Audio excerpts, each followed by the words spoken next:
Alrighty, sorry about the delay, and welcome back to another thrilling installment of Wordy Wednesdays. I'm your intrepid narrator, Fraggeth, and today we're reading the last couple stories in Voices from the Radium Age um, from the MIT Press. Uh, I have a warning in the stream description. There is going to be some turn of the century uh,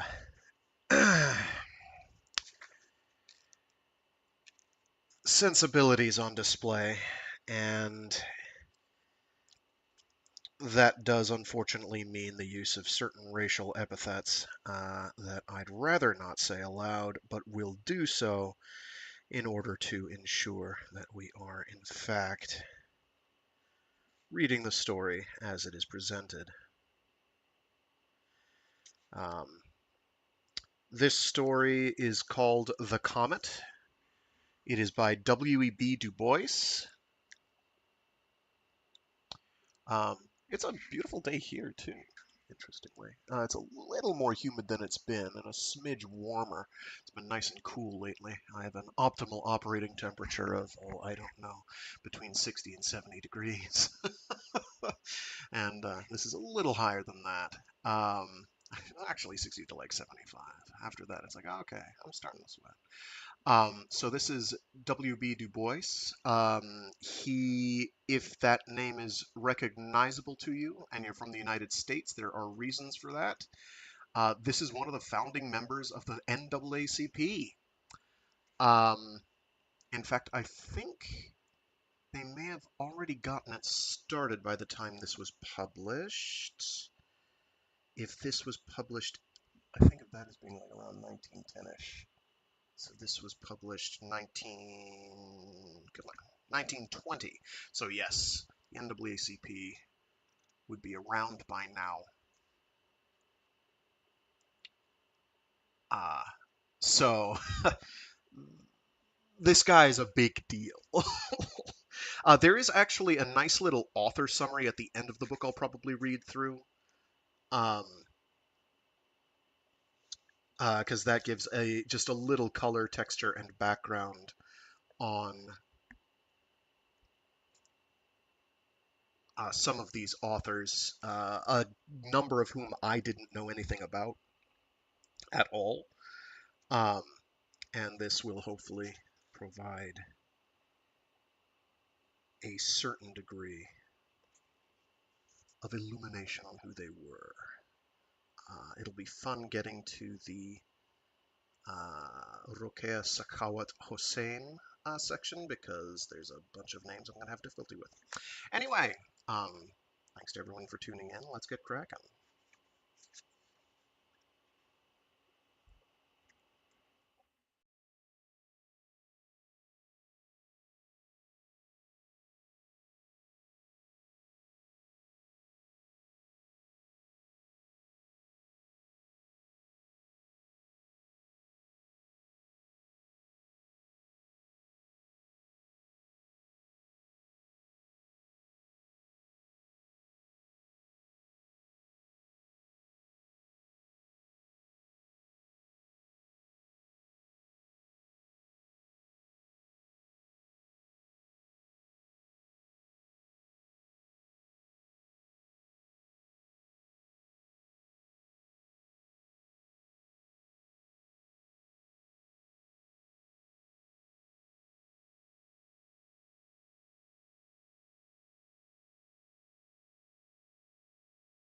The Comet by W.B.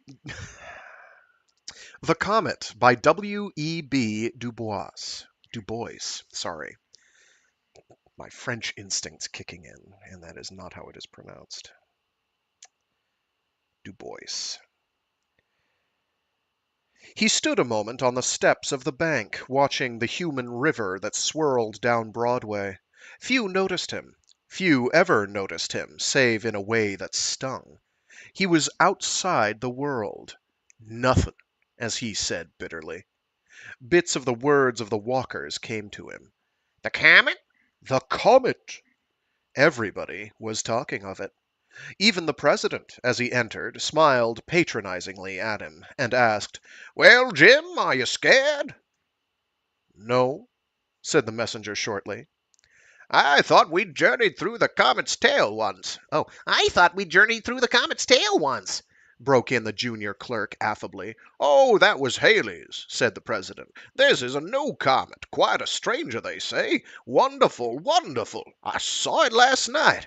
Oh, by the way, Jim," turning again to the messenger, "I want you to go down into the lower vaults today." The messenger followed the president silently. Of course, they wanted him to go down to the lower vaults. It was too dangerous for the more valuable men. He smiled grimly and listened. "Everything of value has been moved out since the water began to seep in," said the president, "but we missed 2 volumes of old records. Suppose you nose around down there. It isn't very pleasant, I suppose." "Not very," said the messenger as he walked out. "Well, Jim, the tail of the new comet hits us at noon this time." Oh, damn it, again. Or is that a different clerk? That's a different clerk. "Well, Jim, the tail of the new comet hits us at noon this time," said the vault clerk as he passed over the keys, but the messenger passed silently down the stairs. Down he went beneath Broadway, where the dim light filtered through the feet of hurrying men, down to the dark basement beneath, down into the blackness and silence beneath that lowest cavern. Here, with his dark lantern, he groped in the bowels of the earth, under the world. He drew a long breath as he threw back the last great iron door and stepped into the fetid slime within. Here at last was peace, and he groped moodily forward. A great rat leapt past him, and cobwebs crept across his face. He felt carefully around the room, shelf by shelf, on the muddied floor, and in crevice and corner. Nothing. Then he went back to the far end, where somehow the wall felt different. He sounded and pushed and pried. Nothing. He started away. Then something brought him back. He was sounding and working again when suddenly the whole black wall swung as on mighty hinges, and blackness yawned beyond. He peered in. It was evidently a secret vault, some hiding place in the old bank unknown in newer times. He entered hesitatingly. It was a long, narrow room with shelves, and at the far end an old iron chest. On a high shelf lay the 2 missing volumes of records, and others. He put them carefully aside and stepped to the chest. It was old, strong, and rusty. He looked at the vast and old-fashioned lock and flashed his light on the hinges. They were deeply encrusted with rust. Looking about, he found a bit of iron and began to pry. The rust had eaten 100 years, and it had gone deep.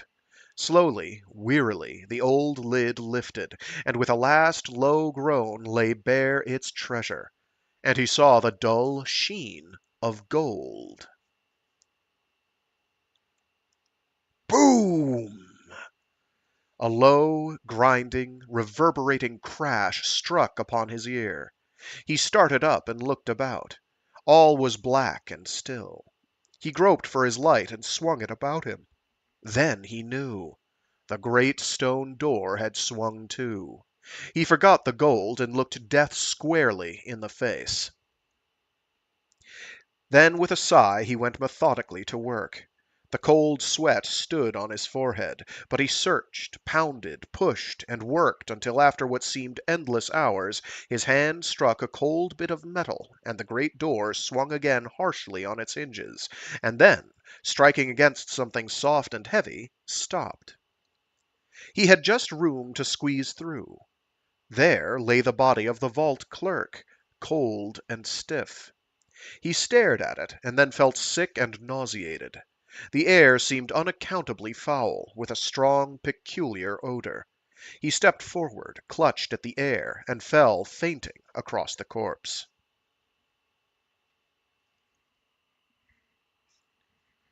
He awoke with a sense of horror, leaped from the body, and groped up the stairs, calling to the guard.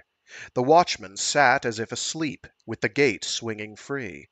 With one glance at him, the messenger hurried up to the sub-vault. In vain he called to the guards. His voice echoed and re-echoed, weirdly. Up into the great basement he rushed. Here another guard lay prostrate on his face, cold and still. A fear arose in the messenger's heart. He dashed up to the cellar floor, up into the bank. The stillness of death lay everywhere, and everywhere bowed, bent, and stretched the silent form of men. Silent forms of men. The messenger paused and glanced about. He was not a man easily moved, but the sight was appalling.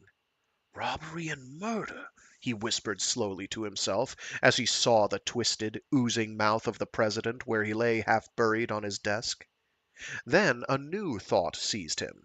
If they found him here alone, with all this money and all these dead men, what would his life be worth?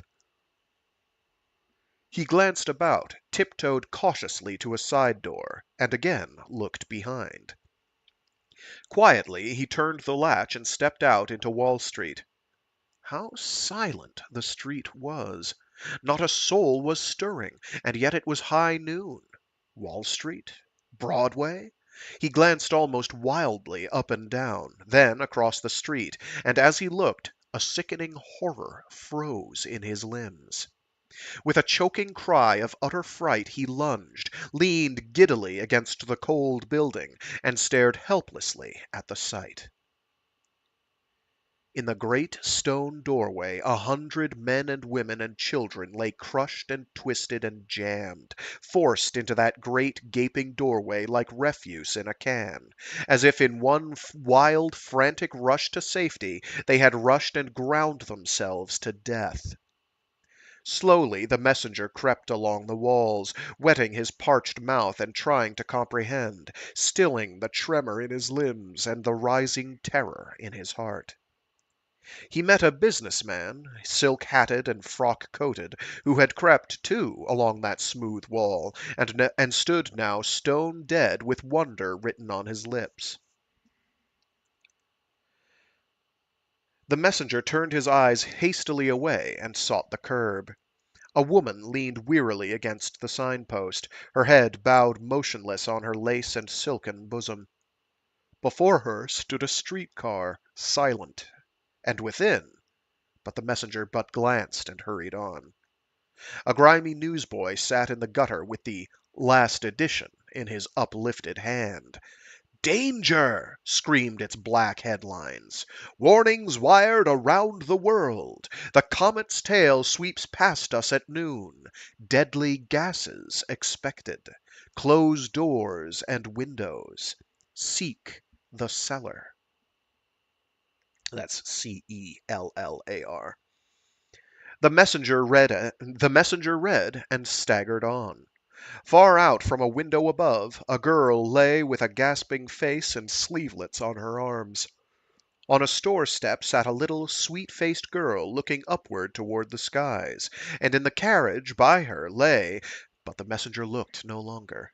The cords gave way, the terror burst in his veins, and with one great gasping cry he sprang desperately forward and ran as only the frightened run, shrieking and fighting the air until with one last wail of pain he sank on the grass of Madison Square and lay prone and still. When he arose he gave no glance at the still and silent forms on the benches, but, going to a fountain, bathed his face. Then, hiding himself in a corner away from the drama of death, he quietly gripped himself and thought the thing through. The comet had swept the earth, and this was the end. Was everybody dead? He must search and see. Geez, this makes it one of the most early examples of apocalypse fiction that I can think of off the top of my head. There's probably one or two earlier than this, but not many. That wasn't a thing we were doing too much back then. So that's pretty fascinating. He knew that he must steady himself and keep... Yes. He knew that he must steady himself and keep calm, or he would go insane. First, he must go to a restaurant. He walked up Fifth Avenue to a famous hostelry and entered its gorgeous, ghost-haunted halls. He beat back the nausea and, seizing a tray from dead hands, hurried into the street and ate ravenously, hiding to keep out the sights. "Yesterday they would not have served me," he whispered as he forced the food down. Then he started up the street, looking, peering, telephoning, ringing alarms. Silent, silent all. Was nobody? Nobody? He dared not think the thought, and hurried on. Suddenly he stopped still. He had forgotten. My God! How could he have forgotten? He must rush to the subway. Then he almost laughed. No, a car, if he could find a Ford. He saw one. Gently he lifted off its burden, and took his place on the seat. He tested the throttle. There was gas. He glided off, shivering, and drove up the street. Everywhere stood, leaned, lounged, and lay the dead, in grim and awful silence. On he ran past an automobile, wrecked and overturned, past another, filled with a gay party whose smiles yet lingered on their death-struck lips. On past crowds and groups of cars, pausing by dead policemen. At 42nd Street he had to detour to Park Avenue to avoid the dead congestion. He came back on Fifth Avenue at 57th, and flew past the plaza and by the park with its hushed babies and silent throng, until as he was rushing past 72nd Street he heard a sharp cry and saw a living form leaning wildly out an upper window. He gasped. The human voice sounded in his ears like the voice of God. "Hello! Hello! Help! In God's name!" wailed the woman. "There's a dead girl in here, and a man, and see yonder dead man lying in the street, and dead horses. For the love of God, go and bring the officers!" And the words trailed off into hysterical tears. He wheeled the car in a sudden circle, running over the still body of a child and leaping on the curb. Then he rushed up the steps and tried the door and rang violently. There was a long pause, but at last the heavy door swung back. They stared a moment in silence. She had not noticed before that he was a Negro. He had not thought of her as white. She was a woman of perhaps 25, rarely beautiful and richly gowned, with darkly golden hair and jewels. Yesterday, he thought with bitterness, she would scarcely have looked at him twice. He would have been dirt beneath her silken feet. She stared at him. Of all the sorts of men she had pictured as coming to her rescue, she had not dreamed of one like him. Not that he was not human, but he dwelt in a world so far from hers, so infinitely far, that he seldom even entered her thought. Yet as she looked at him curiously, he seemed quite commonplace and usual. He was a tall, dark working man of the better class, with a sensitive face trained to stolidity, and a poor man's clothes and hands. His face was soft and slow, and his manner at once cold and nervous, like fires long banked but not out. So a moment each paused and gauged the other. Then the thought of the dead world without rushed in, and they started toward each other. "What has happened?" she cried. "Tell me! Nothing stirs. All is silence. I see the dead strewn before my window as winnowed by the breath of God. And see—" She dragged him through great silken hangings to where, beneath the sheen of mahogany and silver, a little French maid lay stretched in quiet, everlasting sleep, and near her a butler lay prone in his livery. The tears streamed down the woman's cheeks, and she clung to his arm until the perfume of her breath swept his face, and he felt the tremors racing through her body. "I had been shut up in my dark room developing pictures of the comet which I took last night. When I came out, I saw the dead." "What has happened?" she cried again. He answered slowly. "Something, comet or devil, swept across the earth this morning, and many are dead." "Many? Very many?" "I have searched, and I have seen no other living soul but you." She gasped, and they stared at each other. "My father!" she whispered. Where is he? He started for the office. Where is it? In the Metropolitan Tower. Leave a note for him here and come. Then he stopped. No, he said firmly. First we must go to Harlem. Harlem! She cried. Then she understood. She tapped her foot at first impatiently. She looked back and shuddered. Then she came resolutely down the steps. There's a swifter car in the garage in the court, she said. I don't know how to drive it, he said. I do, She answered. In 10 minutes they were flying to Harlem on the wind. The Stutz rose and raced like an airplane.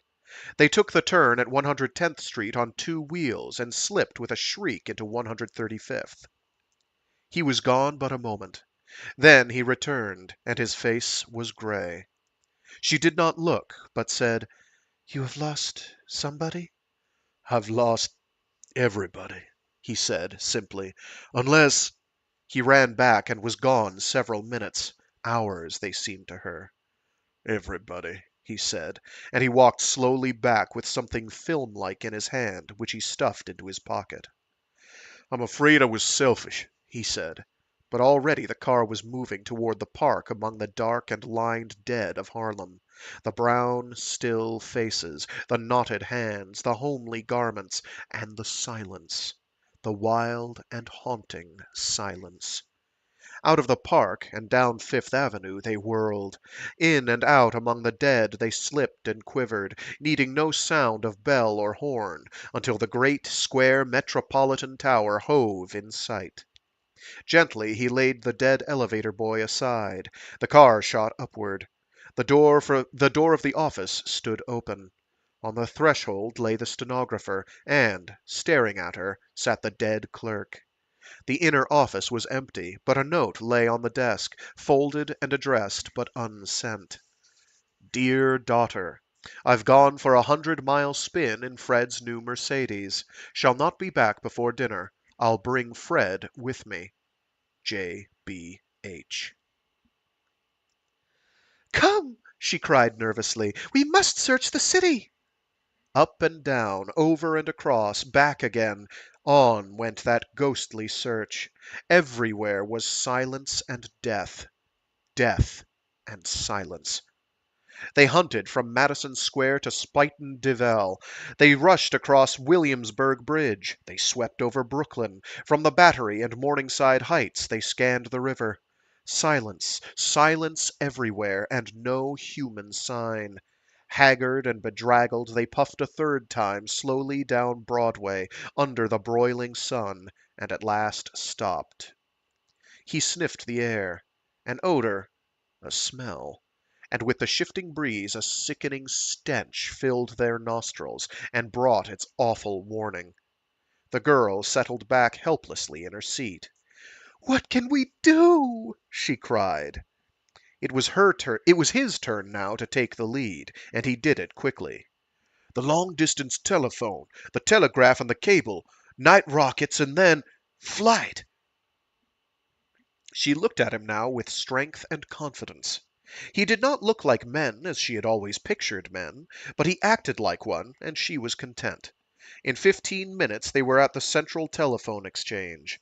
As they came to the door, he stepped quickly before her and pressed her gently back as he closed it.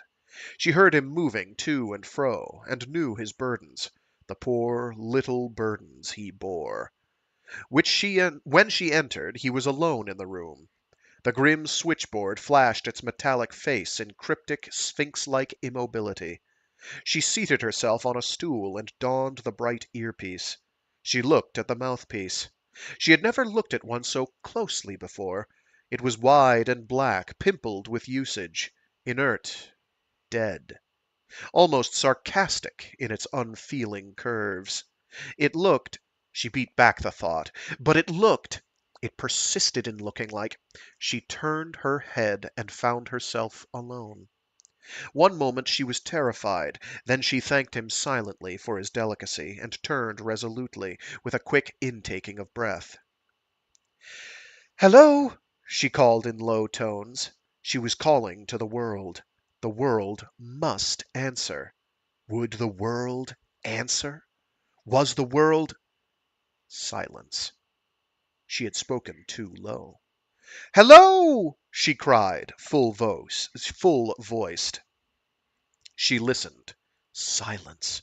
Her heart beat quickly. She cried in clear, distinct, loud tones, "Hello! Hello! Hello!" What was that whirring? Surely, no. Was it the click of a receiver?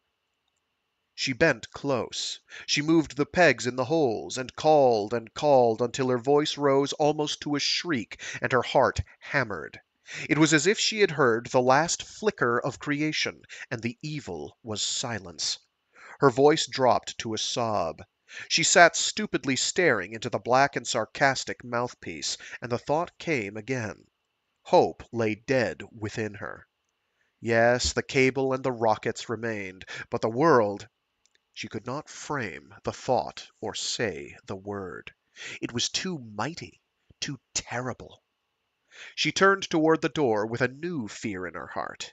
For the first time she seemed to realize that she was alone in the world with a stranger, with something more than a stranger, with a man alien in blood and culture, unknown, perhaps unknowable. It was awful. She must escape. She must fly. He must not see her again. Who knew what awful thoughts— She gathered her silken skirts deftly about her young, smooth limbs, listened, and glided into a side hall. A moment she shrank back.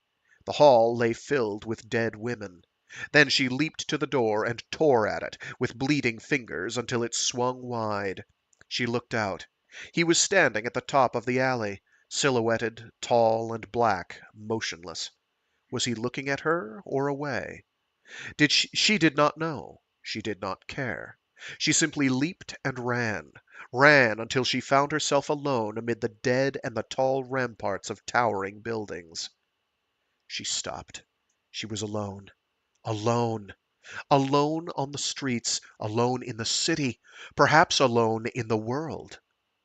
There crept in upon her the sense of deception, of creeping hands behind her back, of silent, moving things she could not see, of voices hushed in fearsome conspiracy. She looked behind and sideways, started at the strange sounds, and heard still stranger, until every nerve within her stood sharp and quivering, stretched to scream at the barest touch. She whirled and flew back, whimpering like a child, until she found that narrow alley again and the dark, silent figure silhouetted at the top. She stopped and rested. Then she walked silently toward him, looked at him timidly, but he said nothing as he handed her into the car. Her voice caught as she whispered, "Not that." And he answered slowly, "No, not that." They climbed into the car.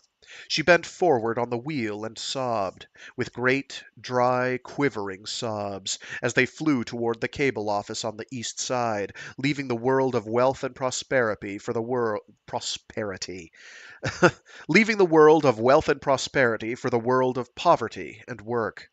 In the world behind them were death and silence, grave and grim, almost cynical, but always decent. Here it was hideous. It clothed itself in every ghastly form of terror, struggle, hate, and suffering. It lay wreathed in crime and squalor, greed and lust.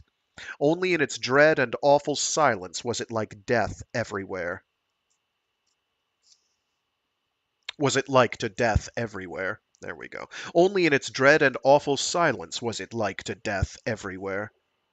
Yet as the two, flying and alone, looked upon the horror of the world, slowly, gradually, the sense of all-enveloping death deserted them. They seemed to move in a world silent and asleep, not dead. They moved in quiet reverence, lest somehow they wake these sleeping forms who had, at last, found peace. They moved in some solemn, world-wide Friedhof, above which some mighty arm had waved its magic wand. All nature slept until, and quick with the same startling thought, they looked into each other's eyes, he ashen and she crimson with unspoken thought.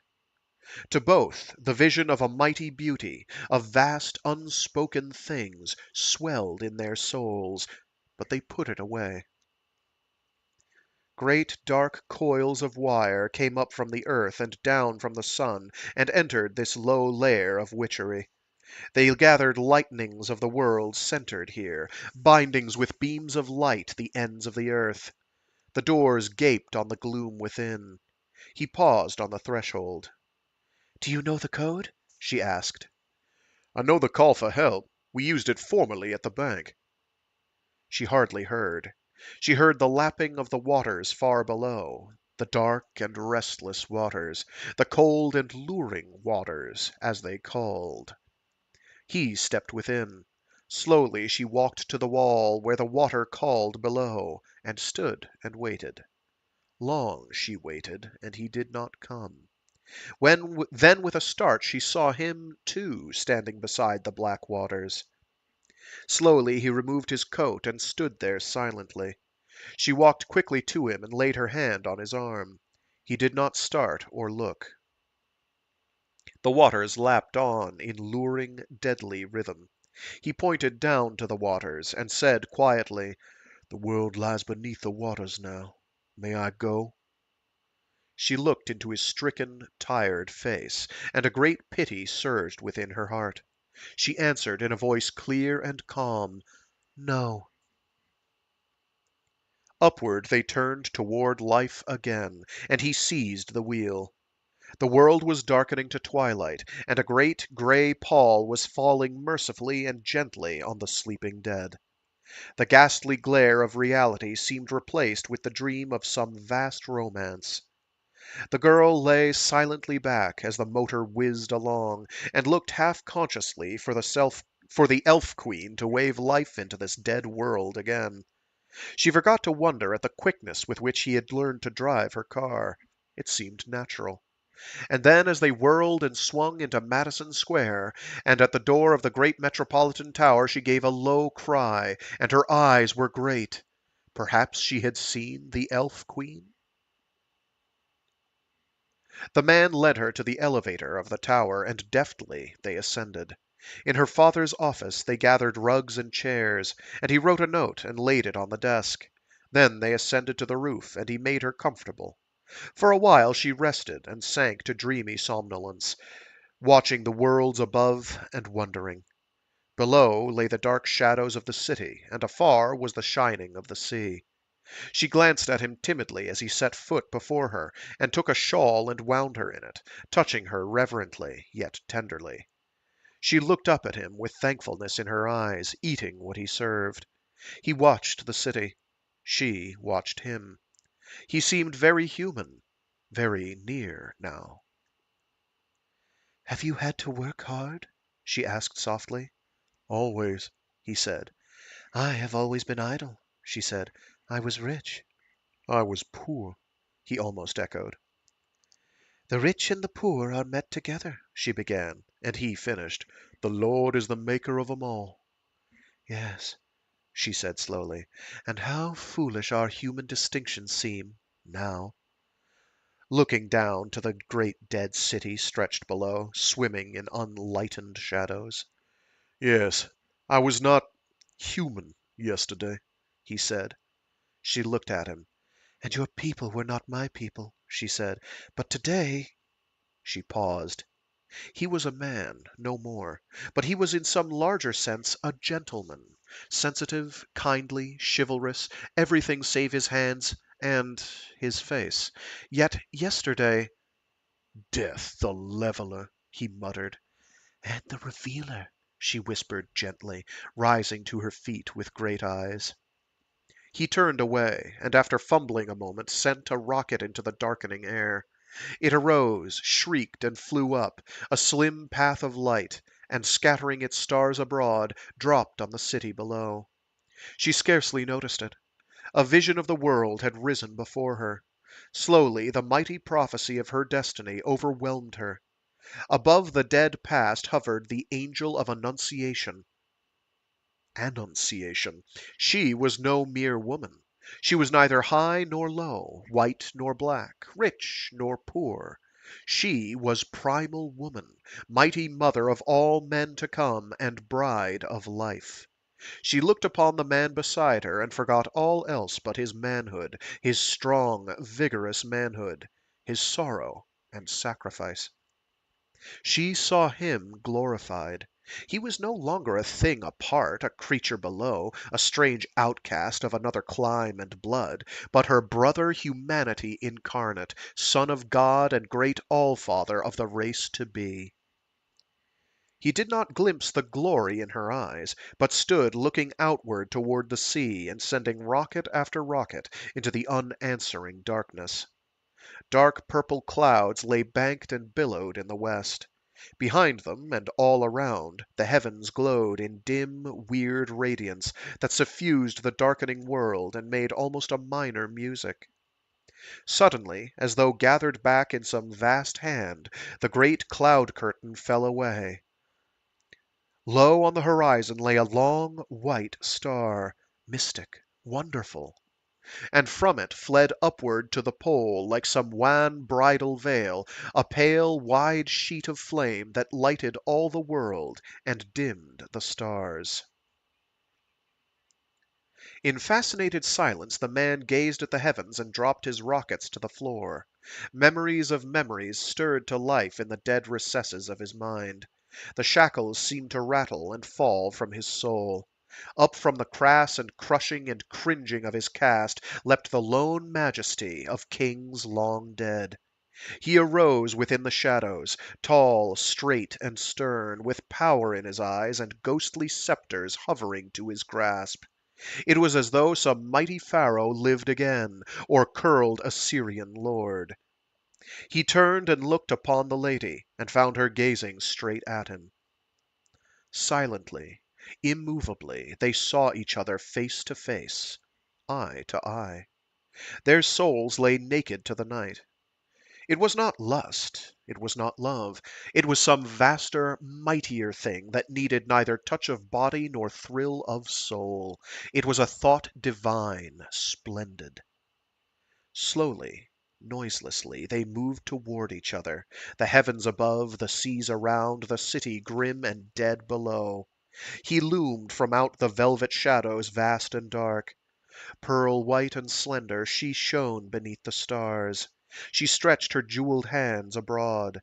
He lifted up his mighty arms, and they cried each to the other, almost with one voice, "The world is dead! Long live the—" Honk, honk.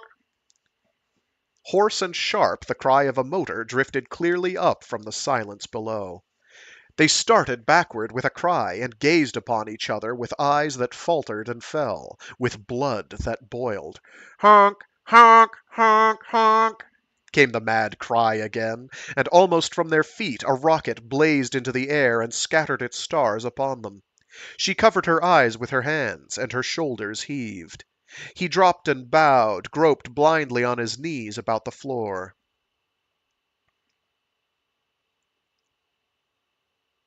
I lost my spot. A blue flame spluttered lazily after an age, and she heard the scream of an answering rocket as it flew. Then they stood still as death, looking to opposite ends of the earth. Clang, crash, clang. The roar and ring of swift elevators shooting upward from below made the great tower tremble. A murmur and babble, a murmur and babel of voices swept in upon the night. All over the once dead city the lights blinked, flickered, and flamed. And then, with a sudden clanging of doors, the entrance to the platform was filled with men, and one with a white and flying hair rushed to the girl and lifted her to his breast. "My daughter!" he sobbed. Behind him hurried a younger, comelier man, carefully clad in motor costume, who bent above the girl with passionate solicitude and gazed into her staring eyes until they narrowed and dropped, and her face flushed deeper and deeper crimson. "Julia," he whispered, "my darling, I thought you were gone forever."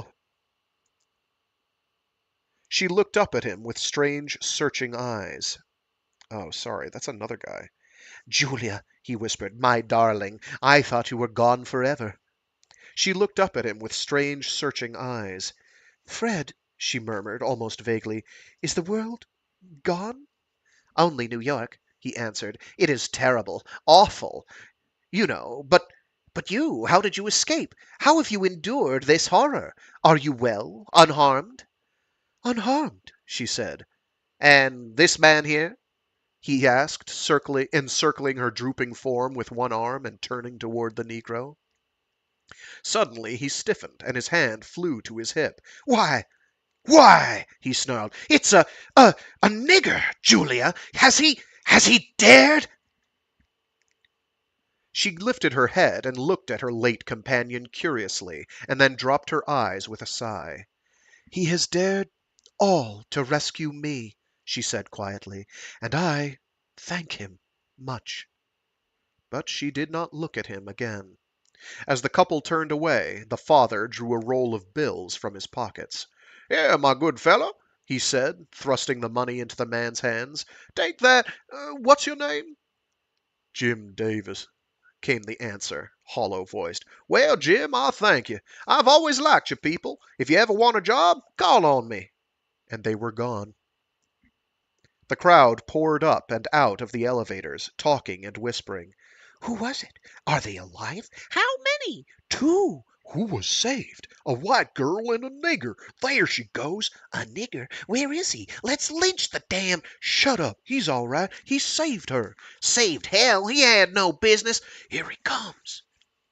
Into the glare of the electric lights, the colored man moved slowly, with the eyes of those that walk and sleep. Well, what do you think of that? Cried a bystander. Of all New York, just a white girl and a nigger. The colored man heard nothing. He stood silently beneath the glare of the light, gazing at the money in his hand and shrinking as he gazed. Slowly he put his other hand into his pocket and brought out a baby's filmy cap and gazed again. A woman mounted to the platform and looked about, shading her eyes. She was brown, small, and toil-worn, and in one arm lay the corpse of a dark baby. The crowd parted, and her eyes fell on the colored man. With a cry, she tottered toward him. Jim! He whirled and, with a sob of joy, caught her in his arms.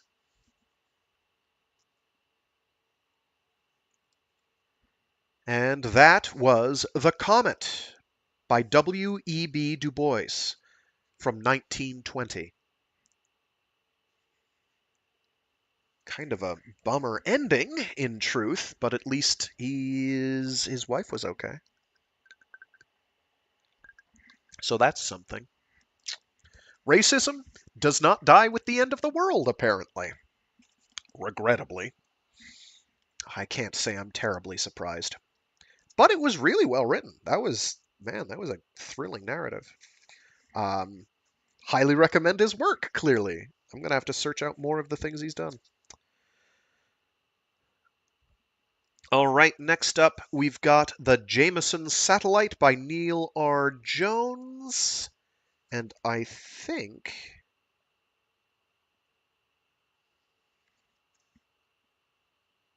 this is going to be pretty recognizably science fiction-y. If this is the one I skimmed earlier.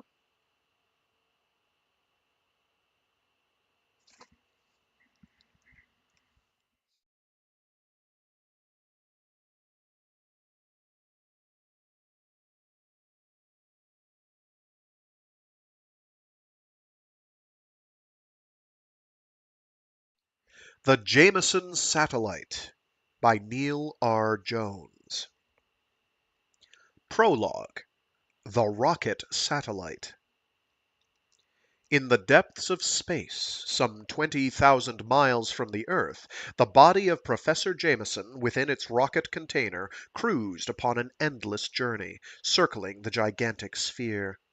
The rocket was a satellite of the huge revolving world around which it held to its orbit.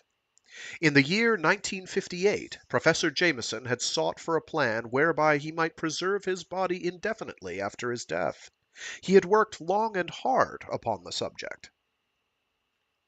Since the time of the pharaohs, the human race had looked for a means by which the dead might be preserved against the ravages of time. Great had been the art of the Egyptians in the embalming of their deceased, a practice which was later lost to humanity of the ensuing mechanical age, never to be rediscovered. But even the embalming of the Egyptians, so Professor Jameson had argued, would be futile in the face of millions of years, the dissolution of the corpses being just as eventual as immediate cremation following death. The professor had looked for a means by which the body could be preserved perfectly forever.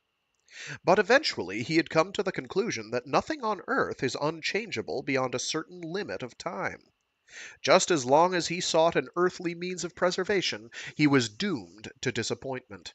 All earthly elements are composed of atoms which are forever breaking down and building up, but never destroying themselves. A match may be burned, but the atoms are still unchanged, having resolved themselves into smoke, carbon dioxide, ashes, and certain basic elements. It was clear to the professor that he could never accomplish his purpose if he were to employ one system of atomic structure, such as embalming fluid or other concoction, to preserve another system of atomic structure, such as the human body, when all atomic structure is subject to universal change, no matter how slow. He had then soliloquized upon the possibility of preserving the human body in its state of death until the end of all earthly time, to that day when the earth would return to the sun from which it had sprung. Quite suddenly, one day, he had conceived the answer to the puzzling problem which obsessed his mind, leaving him awed with its wild, uncanny potentialities. He would have his body shot into space, enclosed in a rocket, to become a satellite of the Earth as long as the Earth continued to exist. He reasoned logically. Any material substance, whether of organic or inorganic origin, cast into the depths of space would exist indefinitely. He had visualized his dead body enclosed in a rocket flying off into the illimitable maw of space. He would remain in perfect preservation, while on Earth millions of generations of mankind would live and die, their bodies to molder into the dust of the forgotten past. He would exist in this unchanged manner until that day when mankind, beneath a cooling sun, should fade out forever in the chill, thin atmosphere of a dying world. And still his body would remain intact, and as perfect in its rocket container as on the day of the far gone past when it had left the earth to be hurled out on its career. What a magnificent idea! At first he had been assailed with doubts. Suppose his funeral rocket had landed upon some other planet, or, drawn by the pull of the great sun, were thrown into the flaming folds of the incandescent sphere. Then the rocket might continue on out of the solar system, plunging through the endless seas of space for millions of years, to finally enter the solar system of some far-off star, as meteors often enter ours. Suppose his rocket crashed upon a planet, or the star itself, or became a captive satellite of some celestial body. It had been at this juncture that the idea of his rocket becoming the satellite of the Earth had presented itself, and he had immediately incorporated it into his scheme. The professor had figured out the amount of radium necessary to carry the rocket far enough away from the Earth so that it would not turn around and crash, and still be not so far away but what the Earth's gravitational attraction would keep it from leaving the vicinity of the Earth and the solar system. Like the moon, it would forever revolve around the Earth. Lagrangian points! Lagrangian points! Stick that sucker in a Lagrangian point! I think that's exactly what he's going to do. He had chosen an orbit 65,000 miles from the Earth for his rocket to follow. The only fears he had entertained concerning the huge meteors which careened through space at tremendous rates of speed. He had overcome this obstacle, however, and had eliminated the possibilities of a collision with these stellar juggernauts. In the rocket were installed radium repulsion rays, which swerved all approaching meteors from the path of the rocket as they entered the vicinity of the space wanderer. The aged professor had prepared for every contingency, and had sat down to rest from his labors, reveling in the stupendous, unparalleled results he would obtain. Never would his body undergo decay, and never would his bones bleach to return to the dust of the earth from which all men originally came, and to which they must return. I don't think they'd twigged to the whole solar wind thing yet. So eventually, it is an erosive force. Eventually, it would degrade. It would be on the order of millions of years in all likelihood, but still. Uh, and never would his bones bleach to return to the dust of the earth from which all men originally came and to which they must return. His body would remain millions of years in a perfectly preserved state, untouched by the hoary palm of such time as only geologists and astronomers can conceive. His efforts would surpass even the wildest dreams of H. Rider Haggard, who depicted the wondrous embalming practices of the ancient nation of Kor in his immortal novel She, wherein Holly, under the escort of the incomparable Aisha, looked upon the magnificent, lifelike masterpieces of embalming by the long-gone peoples of Kor. With the able assistance of a nephew, who carried out his instructions and wishes following his death, Professor Jameson was sent upon his pilgrimage into space within the rocket he himself had built. The nephew and heir kept the secret forever locked in his heart.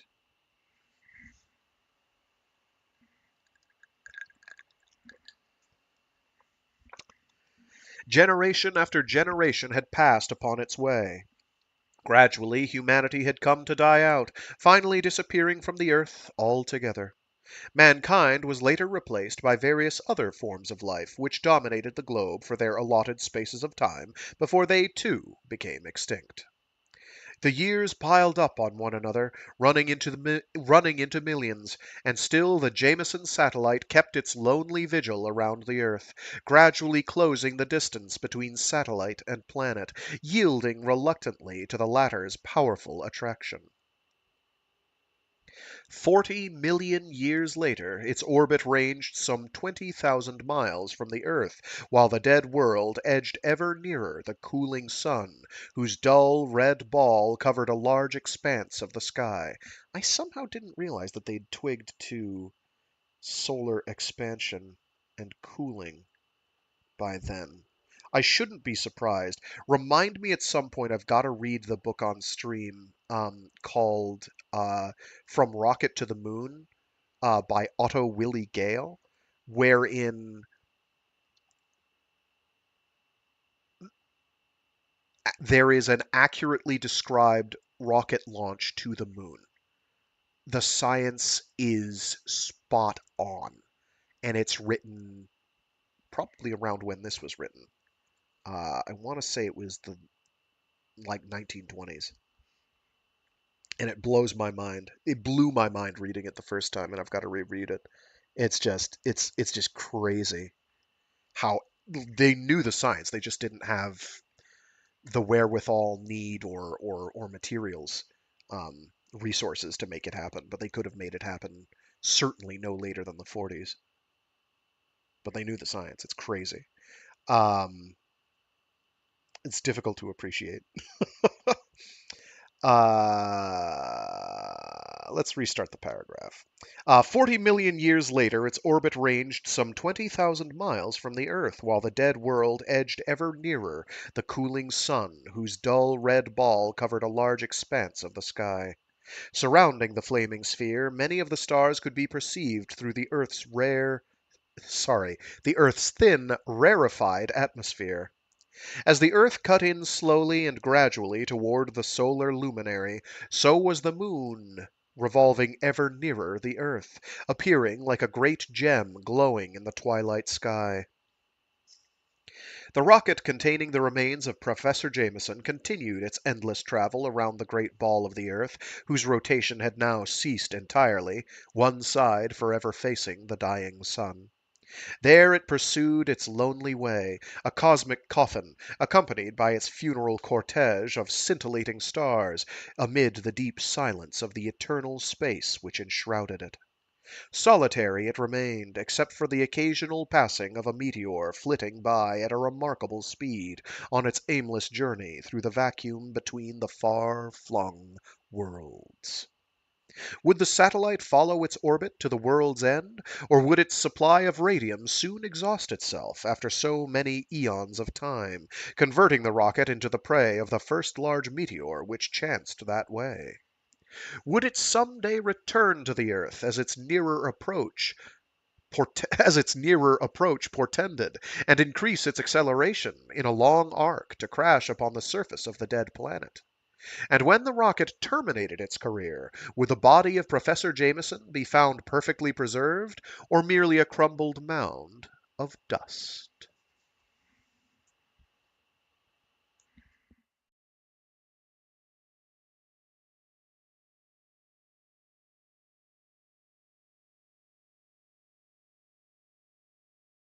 Chapter 1. 40 million years after. Entering within the boundaries of the solar system, a long, dark, pointed craft sped across the realms of space towards the tiny point of light which marked the dull red ball of the dying sun, which would some day lie cold and dark forever. Like a huge meteor, it flashed into the solar system from another chain of planets, far out in the illimitable universe of stars and worlds, heading towards the great red sun at an inconceivable speed. Within the interior of the space traveler, queer creatures of metal labored at the controls of the space flyer, which juggernauted on its way towards the far-off solar luminary. Rapidly it crossed the orbits of Neptune and Uranus and headed sunward.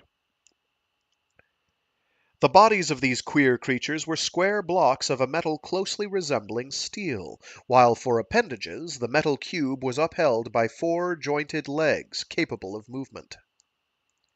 A set of 6 tentacles, all metal like the rest of the body, curved outward from the upper half of the cubic body. Surmounting it was a queer-shaped head rising to a peak in the center and equipped with a circle of eyes all the way around the head.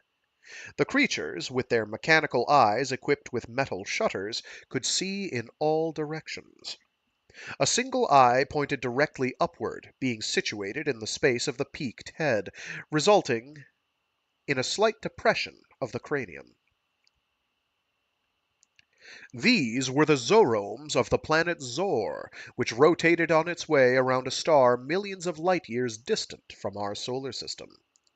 The zoromes, several 100,000 years before, had reached a stage in science where they searched for immortality and eternal relief from bodily ills and various deficiencies of flesh and blood anatomy. They had sought freedom from death, and had found it, but at the same time they had destroyed the propensities for birth. And for several 100,000 years there had been no births and few deaths in the history of the Zoromes. This strange race of people had built their own mechanical bodies, and by operation upon one another had removed their brains to the metal heads from which they directed the functions and movements of their inorganic anatomies. There had been no deaths due to worn-out bodies. When one part of the mechanical men wore out, it was replaced by a new part, and so the Zoromes continued living their immortal lives, which saw few casualties. It was true that, since the innovation of the machines, there had been a few accidents which had seen the destruction of the metal heads with their brains. These were irreparable. Such cases had been few, however, and the population of Zor had decreased but little. The machine men of Zor had no use for atmosphere, and had it not been for the terrible coldness of space, could have just as well existed in the ether void as upon some planet.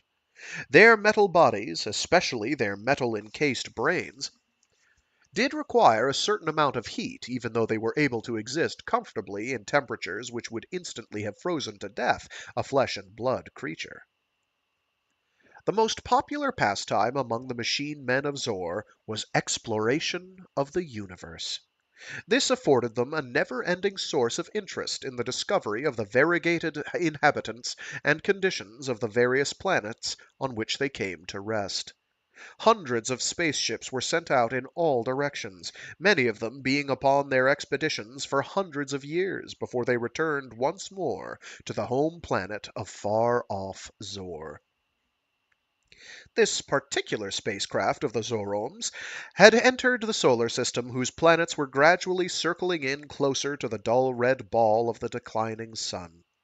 Several of the machine men of the spacecraft's crew, which numbered some 50 individuals, were examining the various planets of this particular planetary system carefully through telescopes possessing immense power. These machine men had no names, and were indexed according to letters and numbers. They conversed by means of thought impulses, and were neither capable of making a sound vocally nor of hearing one uttered.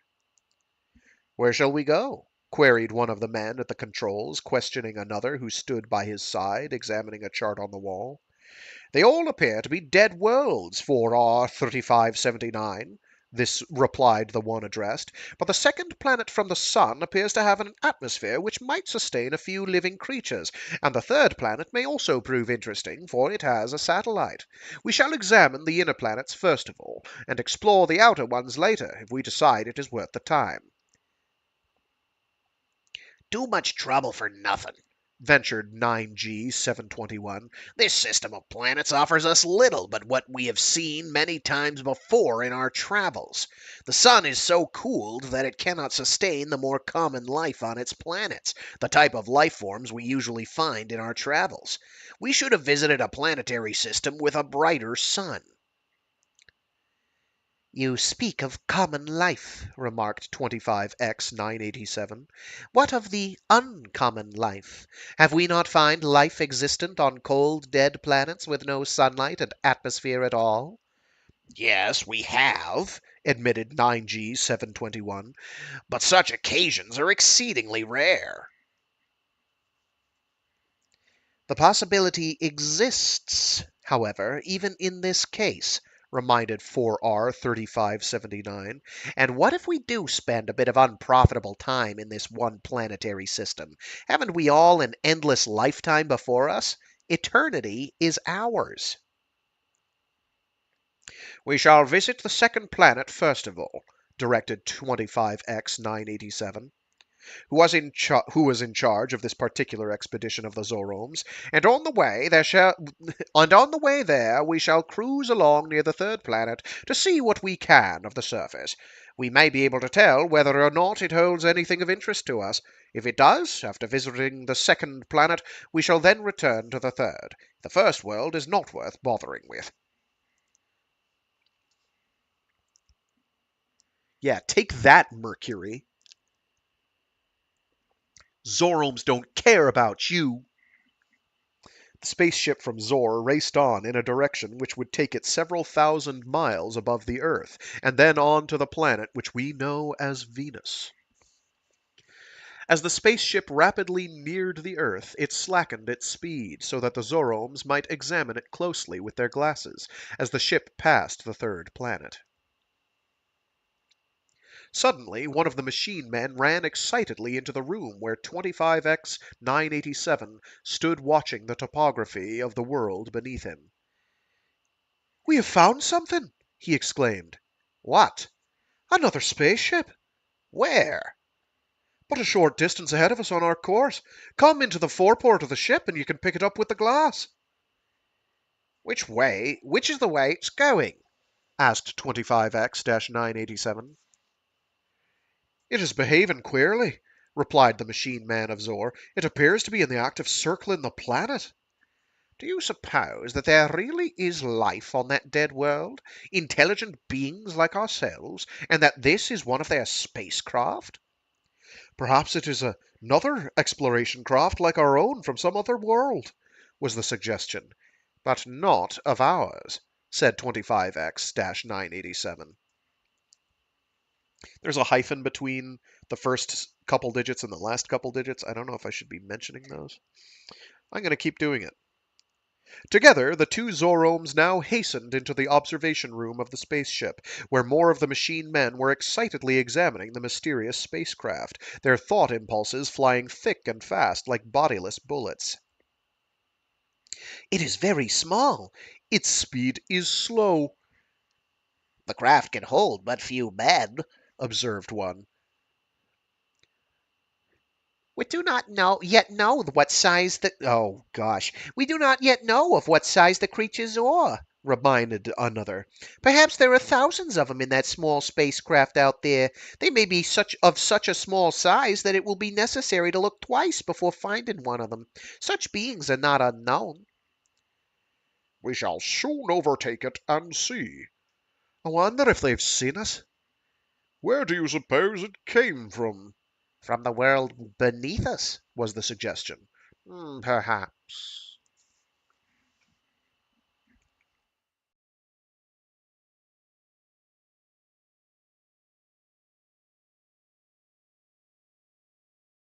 Chapter 2. The Mysterious Spacecraft. The machine men made way for their leader, 25X-987, who regarded the spacecraft ahead of them critically. Have you tried communicating with it yet? He asked.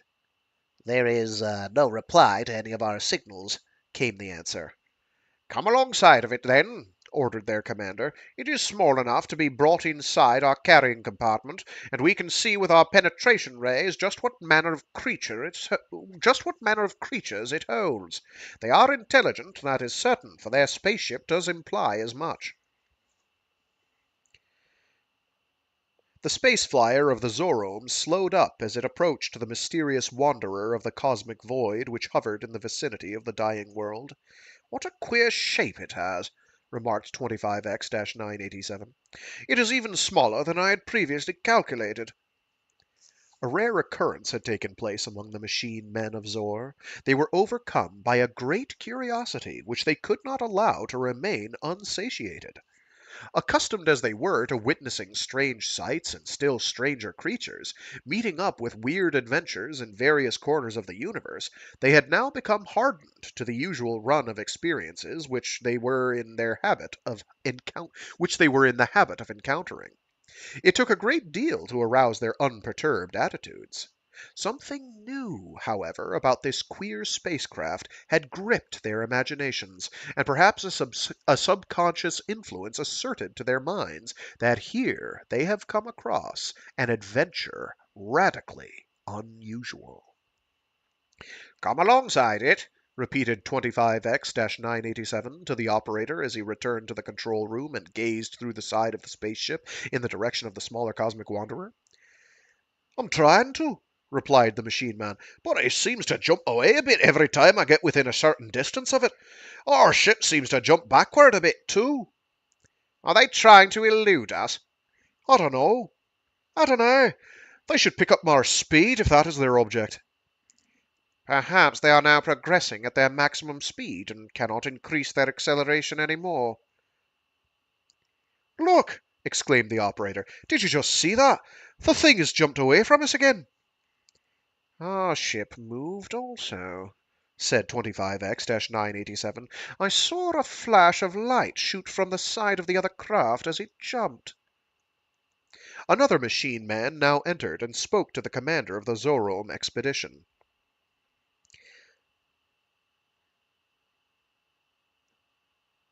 They are using radium-repellent rays to keep us from approaching, he informed. Counteract it, instructed 25X-987. The man left, and now the machine man at the controls of the craft tried again to close with the mysterious wanderer of the space between planets. The effort was successful, and this time there was no glow of repulsion rays from the side of the long metal cylinder. They now entered the compartment where various objects were transferred from out of the depths of space to the interplanetary craft. Then, patiently, they waited for the rest of the machine men to open the side of their spaceship and bring in the queer, elongated cylinder. Put it under the penetration ray, ordered 25X-987. Then we shall see what it contains. The entire group of Zoromes was assembled about the long cylinder, whose low nickel-plated sides shone brilliantly. With interest they regarded the 15-foot object which tapered a bit toward its base. The nose was pointed like a bullet. 8 cylindrical protuberances were affixed to the base, while the 4 sides were equipped with fins, such as are seen on aerial bombs, to guide them in a direct, unswerving line through the atmosphere. At the base of the strange craft there projected a lever, while in one side was a door, which apparently opened outward. One of the machine men reached forward to open it, but was halted by the admonition of the commander. "Do not open it up yet," he warned. "We are not aware of what it contains." Guided by the hand of one of the machine men, a series of lights shone down upon the cylinder. It became enveloped in a haze of light, which rendered the metal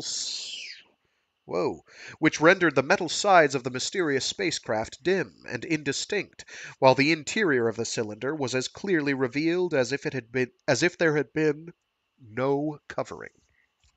The machine men, expecting to see at least several, perhaps many, strange creatures moving about within the metal cylinder, stared aghast at the sight they beheld. There was but one creature, and he was lying perfectly still, either in a state of suspended animation or else of death. He was about twice the height of the mechanical men of Zor. For a long time they gazed at him in a silence of thought, and then their leader instructed them. "Take him out of the container." The penetration rays were turned off, and 2 of the machine men stepped eagerly forward and opened the door. One of them peered within at the recumbent body of the weird-looking individual with the 4 appendages. The creature lay up against a luxuriously upholstered interior, a strap affixed to his chin, while 4 more straps held both the upper and lower appendages securely to the insides of the cylinder. The machine man released these, and with the help of his comrade removed the body of the creature from the cosmic coffin in which they had found it. "He is dead," pronounced one of the machine men after a long and careful examination of the corpse. "He has been like this for a long time." "There are strange thought impressions left upon his mind," remarked another. One of the machine men, whose metal body was of a different shade than that of his companions, stepped forward, his cubic body bent over that of the strange, cold creature who was garbed in fantastic accoutrements. Oh, sorry. His cubic body bent over that of the strange, cold creature who was garbed in fantastic accoutrements. He examined the dead organism a moment, and then he turned to his companions. "Would you like to hear his story?" he asked. "Yes," came the concerted reply. "You shall, then," was the ultimatum. "Bring him into my laboratory. I shall remove his brain and stimulate the cells into activity once more. We shall give him life again, transplanting his brain into the head of one of our machines." With these words he directed 2 of the Zoromes to carry the corpse into the laboratory. As the spaceship cruised about in the vicinity of this third planet, as the spaceship cruised about in the vicinity of this third planet which 25X-987 had decided to visit on finding the metal cylinder with its queer inhabitant, 8B-50-52, the experimenter, worked unceasingly in his laboratory to revive the long-dead brain cells to action once more. Finally, after consummating his desires and having his efforts crowned with success, he placed the brain within the head of a machine. The brain was brought to consciousness. The creature's body was discarded. Oh, sorry. The creature's body was discarded after the all-important brain had been removed.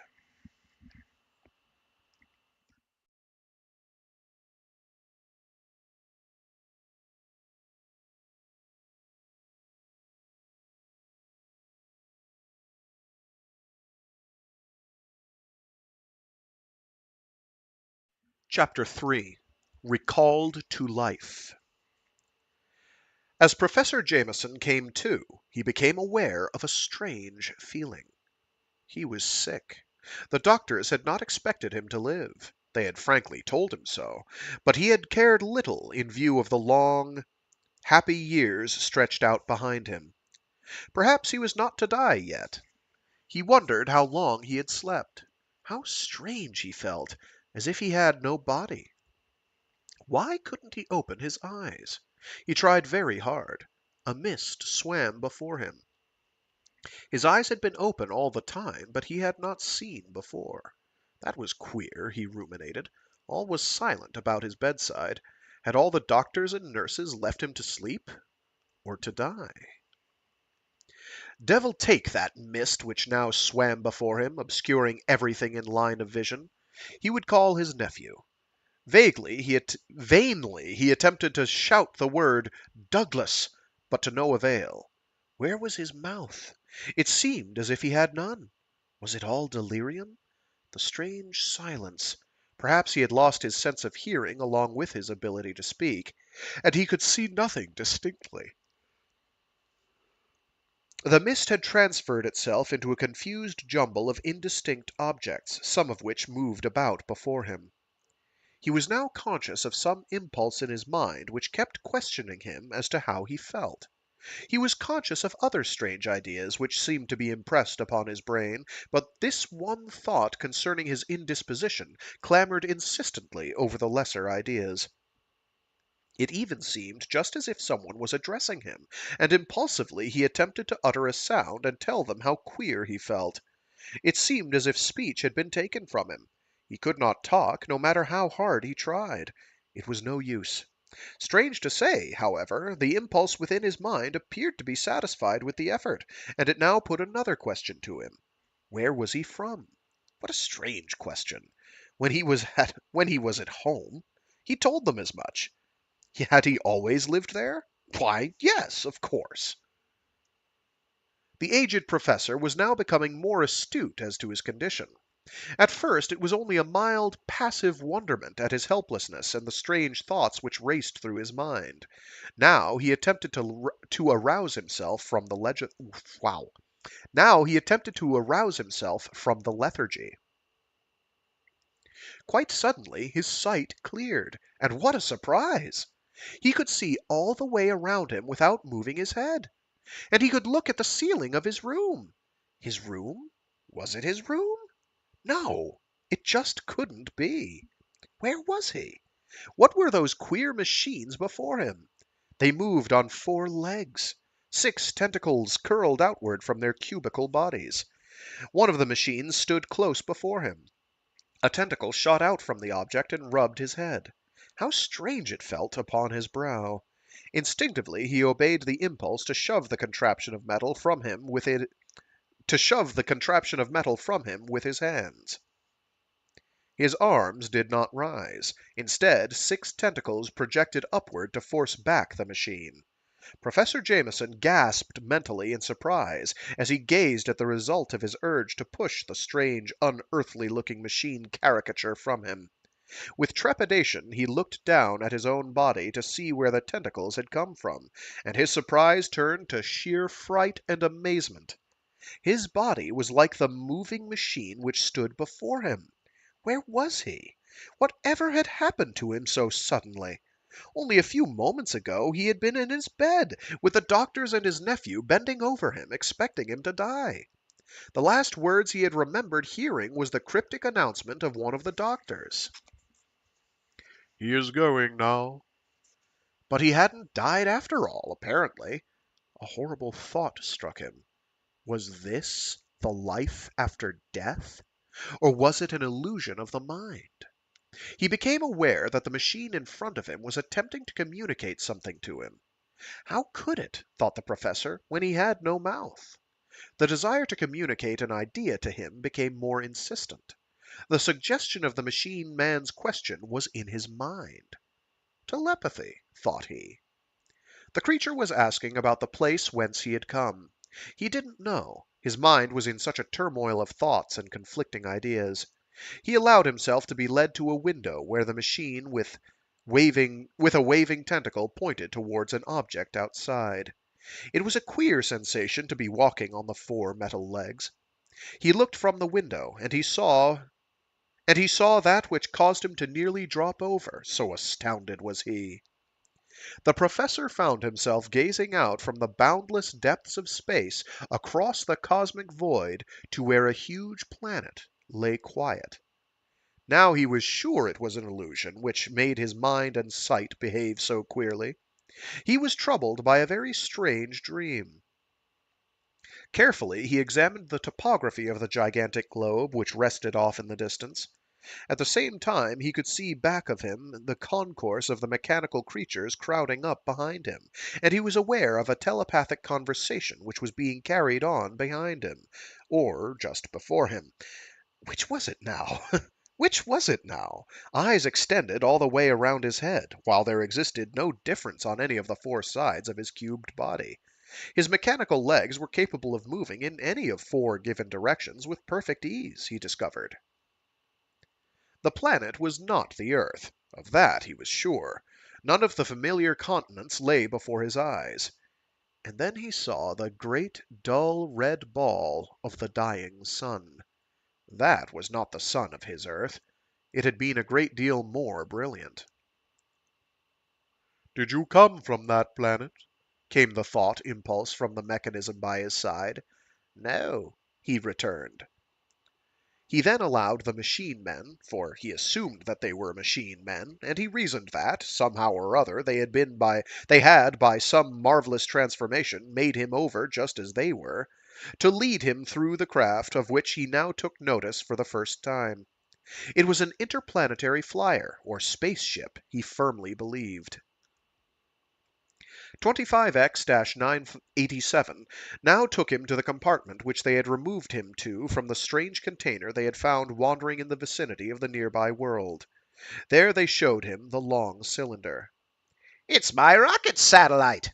exclaimed Professor Jameson to himself, though in reality every one of the machine men received his thoughts plainly. "What is it doing here?" "We found your dead body within it," answered 25X-987. "Your brain was removed to the machine after your brain was removed to the machine after having been stimulated into activity once more.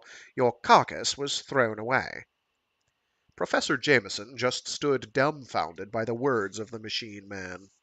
"So I did die!" exclaimed the professor, "and my body was placed within the rocket to remain in everlasting preservation until the end of all earthly time. Success! I have now attained unrivaled success!" Then he turned to the machine man. "How long have I been that way?" he asked excitedly. "How should we know?" replied the Zorome. "We picked up your rocket only a short time ago, which, according to your computation, would be less than a day. This is our first visit to your planetary system, and we chanced upon your rocket. So it is a satellite? We didn't watch it long enough to discover whether or not it was a satellite. At first we thought it to be another traveling spacecraft, but then it refused to answer our signals. But when it refused to answer our signals, we investigated." "And so that was the Earth at which I looked," mused the professor. "No wonder I didn't recognize it. The topography has changed so much. How different the sun appears! It must have been over 1,000,000 years ago when I died." "Many millions," corrected 25X-987. "Suns of such size as this one do not cool in so short a time as you suggest." Professor Jameson, in spite of all his amazing computations before his death, was staggered by the reality. "Who are you?" he suddenly asked. "We are the Zoromes from Zor, a planet of a sun far across the universe." 25X-987 then went on to tell Professor Jameson something about how the Zoromes had attained their high stage of development and had instantly put a stop to all birth, evolution, and death by their people by becoming machine men.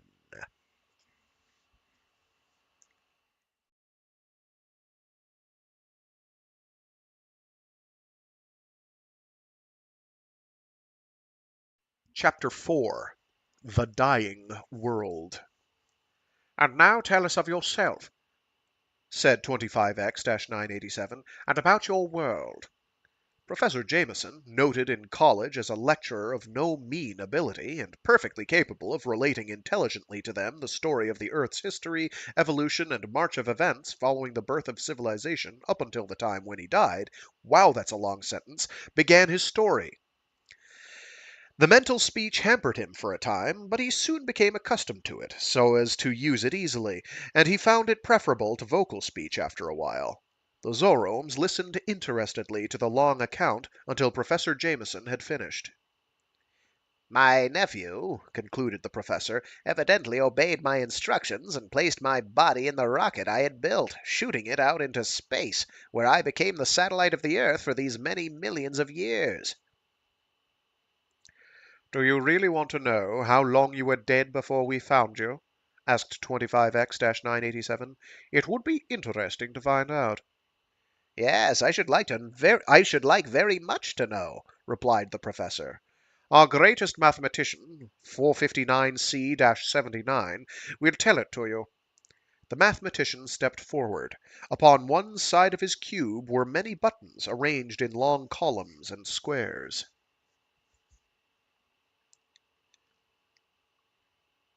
What is your unit of measuring? He asked. A mile. How many times more is a mile than is the length of your rocket satellite? My rocket is 15 feet long. A mile is 5,280 feet. The mathematician depressed a few buttons. How far or how many miles from the sun was your planet at that time?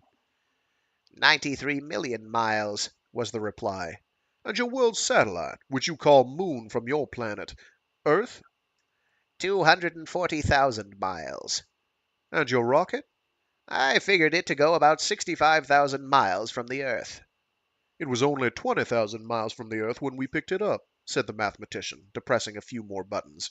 The moon and sun are also much nearer your planet now. So he wasn't at a Lagrangian point at all. I forgot to mention that. He's somewhere in between, which makes it kind of incredible that he stayed out there that long.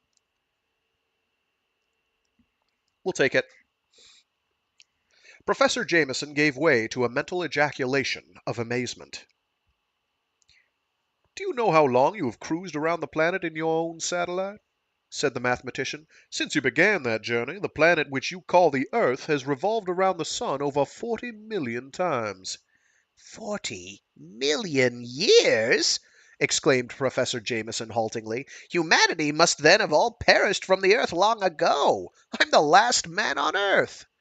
It is a dead world now, interjected 25X-987. Of course, elucidated the mathematician, those last few million years are much shorter than the ones in which you lived. The Earth's orbit is of less diameter, and its speed of revolution is greatly increased due to its proximity to the cooling sun. I should say that your year was some 4 times as long as the time in which it now takes your old planet to circumnavigate the sun. How many days were there in your year? Oh, how many... How many days were there in your year? 365. The planet has now ceased rotating entirely. Oh, sorry. The planet has now ceased rotating entirely. Seems queer that your rocket satellite should avoid the meteors so long, observed 459C-79, the mathematician. Automatic radium repulsion rays, explained the professor. The very rays which kept us from approaching your rocket, stated 25X-987, until we neutralized them. You died and were shot out into space long before any life occurred on Zor, soliloquized one of the machine men. Our people had not yet even been born when yours had probably disappeared entirely from the face of the Earth. Hearken to 72N-4783, said 25X-987. He is our philosopher, and he just loves to dwell on the past life of Zor when we were flesh and blood creatures, with the threat of death hanging always over our heads. At that time, like the life you knew, we were born, we lived and died, all within a very short time comparatively.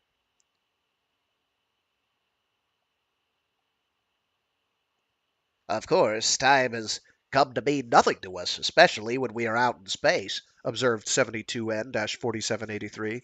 "We never keep track of it on our expeditions, though back in Zor such accounts are accurately kept. By the way, do you know how long we stood here while you recounted to us the history of your planet? Our machine bodies never get tired, you know." "Well," ruminated Professor Jameson, giving a generous allowance of time, "I should say about half a day, although it seemed scarcely as long as that." "We listened to you for 4 days," replied 72N-4783. Professor Professor Jameson was really aghast. "Really, I hadn't meant to be such a bore," he apologized. Sorry.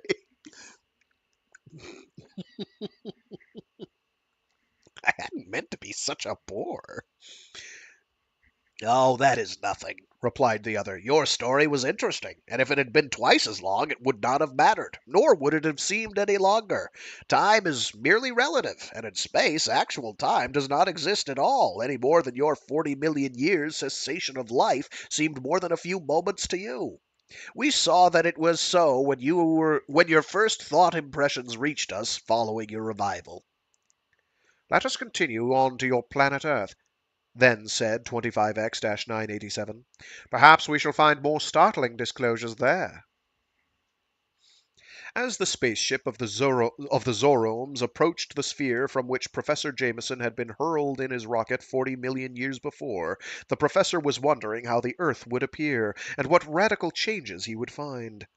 Already he knew that the geographical conditions of the various continents were changed. He had seen as much from the spaceship. A short time later the Earth was reached. The space travelers from Zor, as well as Professor Jameson, emerged from the cosmic flyer to walk upon the surface of the planet. The Earth had ceased rotating, leaving one half of its surface always toward the sun. This side of the Earth was heated to a considerable degree, while its antipodes, turned always away from the solar luminary, was a cold, frigid, desolate waste. I don't actually know how antipodes is pronounced. Antipodes. I don't think it's antipodes, but it could be antipodes. What's the opposite of the antipodes?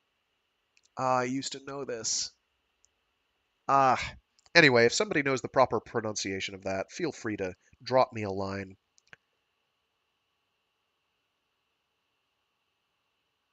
Fairly certain it's antipodes, but I can't remember. It's been a while.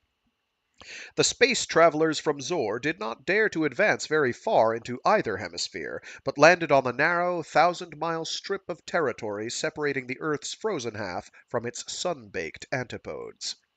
As Professor Jameson emerged from the spaceship with 25X-987, he stared in awe at the great transformation 400,000 centuries had wrought.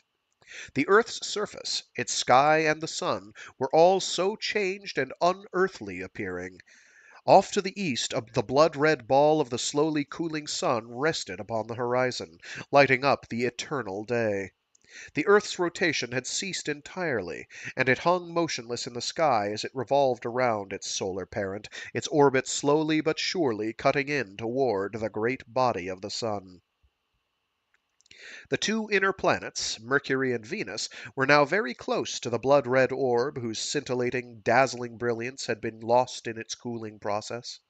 Soon the two nearer planets would succumb to the great pull of the solar luminary and return to the flaming folds from which they had been hurled out as gaseous bodies in the dim, age-old past when their careers had just begun. The atmosphere was nearly gone, so rarefied had it become, and through it Professor Jameson could view with amazing clarity, without discomfort to his eyes, the bloated body of the dying sun. It appeared many times the size he had seen it at the time of his death, on account of its relative nearness. The earth had advanced a great deal closer to the great star around which it swung. The sky towards the west was pitch black except for the iridescent twinkle of the fiery stars which studded that section of the heavens. As he watched, a faint glow suffused the western sky, gradually growing brighter. The full moon majestically lifted itself above the horizon, casting its pale, ethereal radiance upon the dying world beneath. It was increased to many times the size Professor Jameson had ever seen it during his natural lifetime. The Earth's greater attraction was drawing upon the moon just as the sun was pulling the Earth ever nearer itself. This cheerless landscape confronting the professor represented the state of existence to which the Earth had come. It was a magnificent spread of loneliness which bore no witness to the fact that it had seen the teeming of life in better ages long ago. The weird yet beautiful scene, spread in a melancholy panorama before his eyes, drove his thoughts into gloomy abstraction with its dismal, depressing influence. Its funereal, oppressive aspect smote him suddenly with the chill of a terrible loneliness. 25X-987 aroused Professor Jameson from his lethargic reverie. "Let us walk around and see what we can find. I can understand how you feel in regard to the past. It is quite a shock, but it must happen to all worlds sooner or later, even to Zor. When that time comes, the Zoromes will find a new planet on which to live. If you travel with us, you will become accustomed to the sight of seeing dead, lifeless worlds as well as new and beautiful ones, pulsating with life and energy. Of course, this world, being your own, holds a peculiar sentimental value to you, but it is really one planet among billions." Professor Jameson was silent. "I wonder whether or not there are any ruins here to be found?" queried 25X-987. "I don't believe so," replied the professor. "I remember hearing an eminent scientist of my day state that, given 50,000 years, every structure and other creation of man would be obliterated entirely from off the earth's surface." "And he was right," endorsed the machine man of Zor. "Time is a great effacer." For a long time the machine men wandered over the dreary surface of the earth, and then 25X-987 suggested a change of territory to explore. In the spaceship they moved around the earth to the other side, still keeping to the belt of the Shadowland which completely encircled the globe like some gigantic ring. Where they now landed arose a series of cones with hollow peaks. "Volcanoes!" exclaimed the professor. "Extinct ones," added the machine man. Leaving the spaceship, the 50 or more machine men, including also Professor Jameson, were soon exploring the curiously shaped peaks. The professor, in his wanderings, had strayed away from the rest, and now advanced into one of the cup-like depressions of the peak, out of sight of his companions, the Zoromes.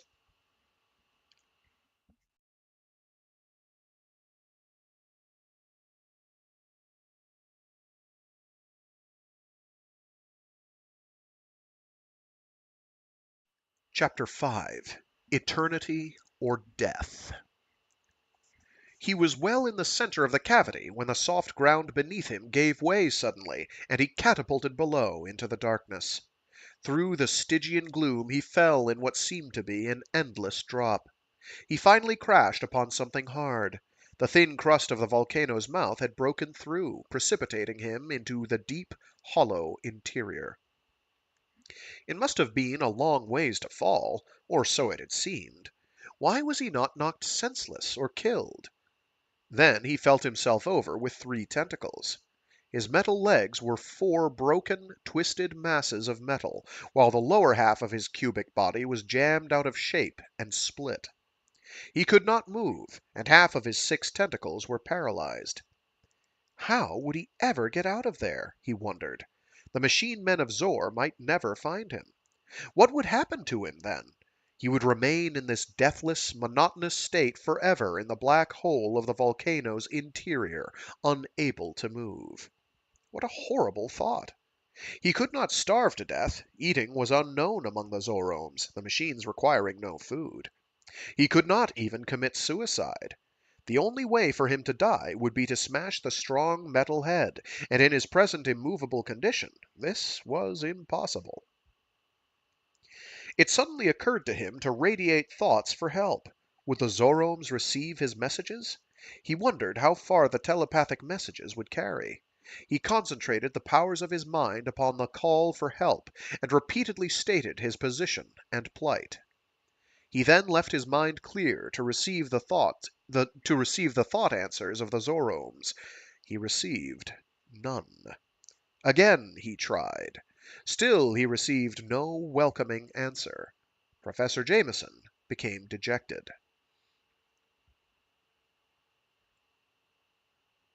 It was hopeless. The telepathic messages had not reached the machine men of Zor. They were too far away, just as one person may be out of earshot of another's voice.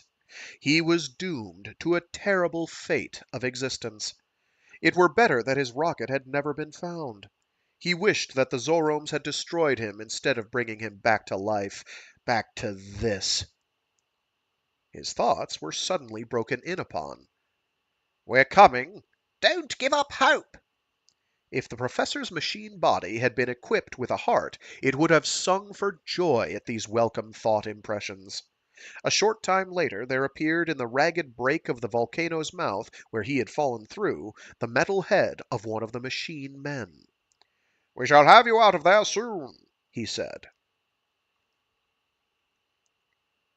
The professor never knew how they managed it, for he lost consciousness under some strange ray of light they projected down upon him in his prison.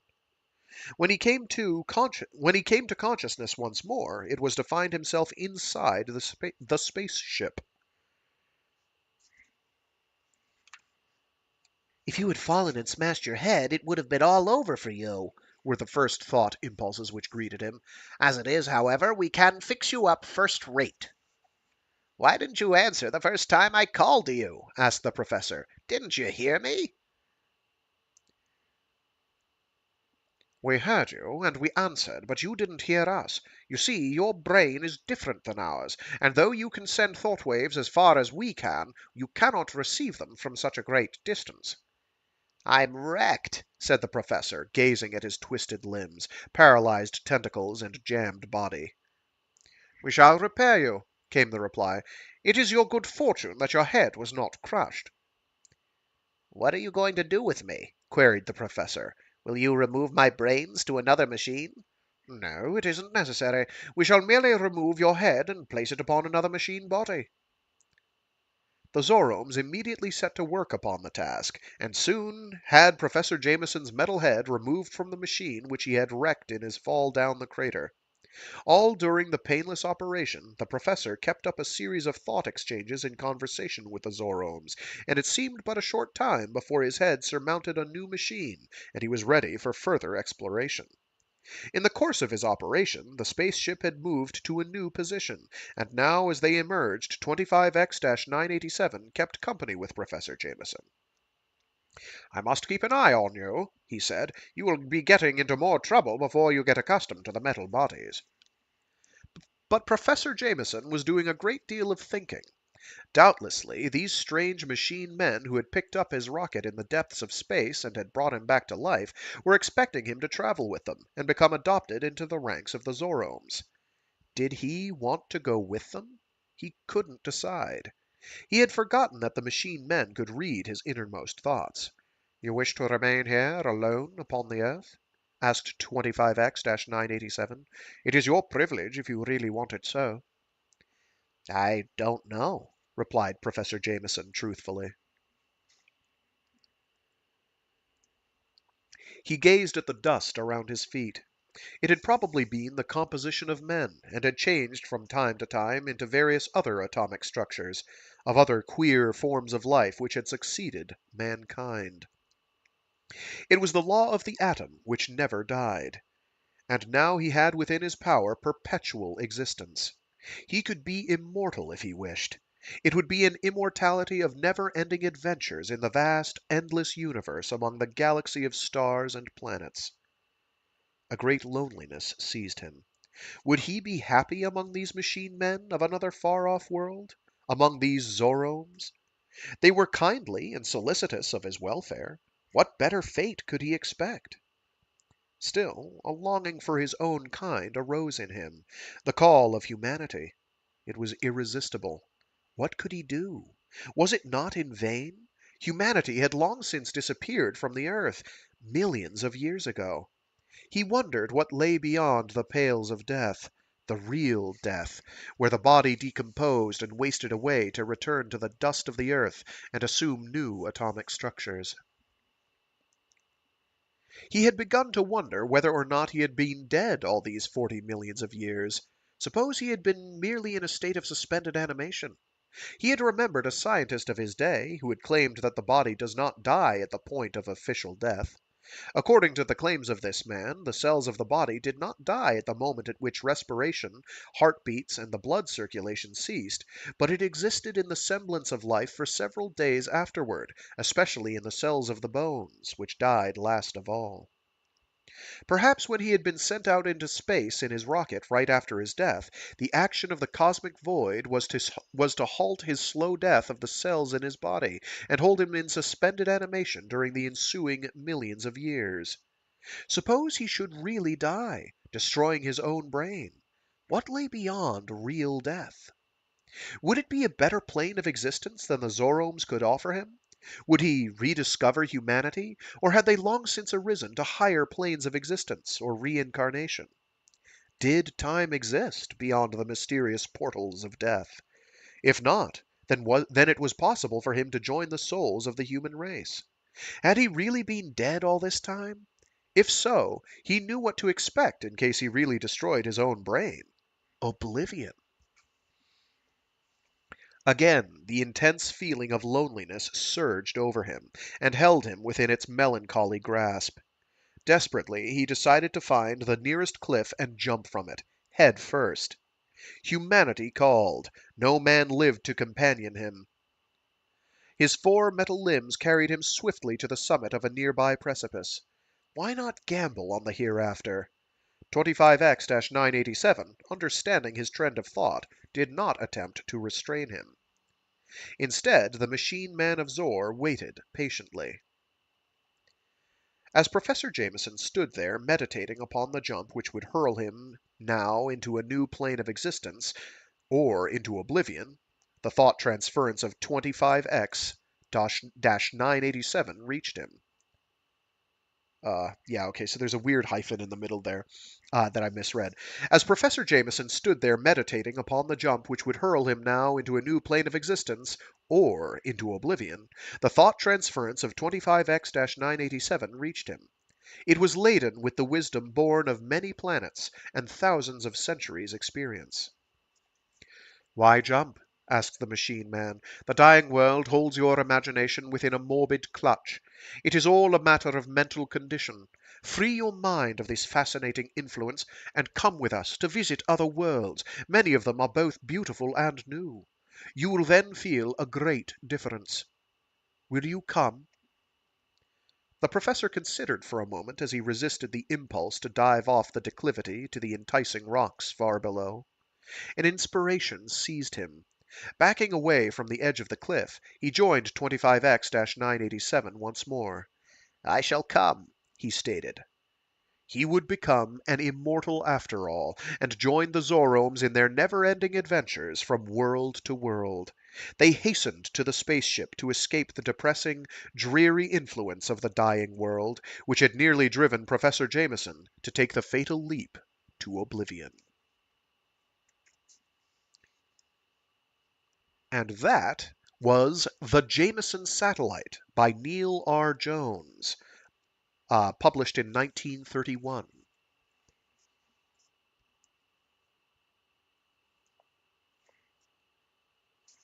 So that was pretty exciting.